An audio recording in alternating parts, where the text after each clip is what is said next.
ایران جنگ میں سعودی عرب کی شمولیت کے بارے میں بھی گزشتہ روز پہلی دفعہ تفصیلات سامنے آئی تھی اور بعد میں دونوں ممالک کشیدگی میں کمی پر متفق ہو گئے تھے۔ رائٹرز کی خبر کے مطابق 2 مغربی اور 2 ایرانی عہدیداروں نے بتایا ہے کہ سعودی عرب نے عوامی سطح پر اعلان کیے بغیر خفیہ طور پر ایران پر کئی جوابی حملے کیے تھے۔ مغربی عہدیداروں کے مطابق سعودی فضائیہ نے یہ حملے مارچ کے آخر میں کیے تھے۔ ایک اہلکار نے اسے صرف جوابی حملے قرار دیا جو اس وقت کیے گئے کہ جب سعودی عرب پر حملہ ہوا تھا۔ سعودی عرب روایتی طور پر اپنی سیکیورٹی کے لیے امریکی فوج پر انحصار کرتا رہا ہے، لیکن 10 ہفتوں کی اس جنگ نے امریکہ کے سیکیورٹی امبریلا کو بے نقاب کر دیا۔ خبر کے مطابق یہ سعودی حملے اس بات کو واضح کرتے ہیں کہ تنازع مزید پھیل رہا ہے، لیکن متحدہ عرب امارات اور سعودی عرب کی جوابی کارروائیوں کا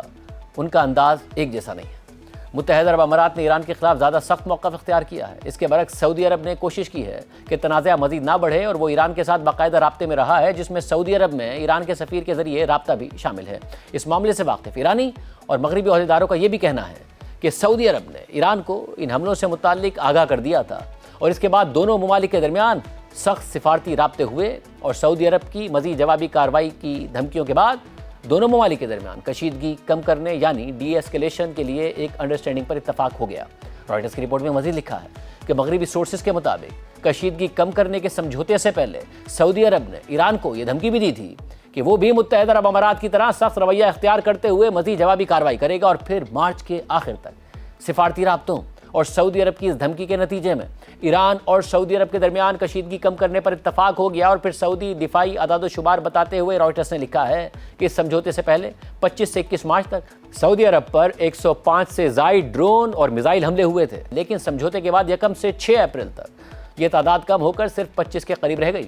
جبکہ سعودی عرب پر کیے گئے حملوں کے بارے میں مغربی سورسز نے یہ اندازہ بھی لگایا ہے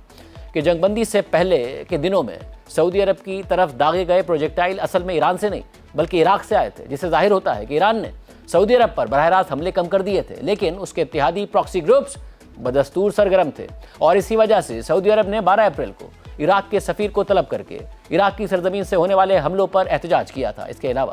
سعودی عرب کے حوالے سے آج فائنینشل ٹائمز میں ایک اور اہم خبر شائع ہوئی ہے۔ خبر کے مطابق سعودی عرب نے مشرق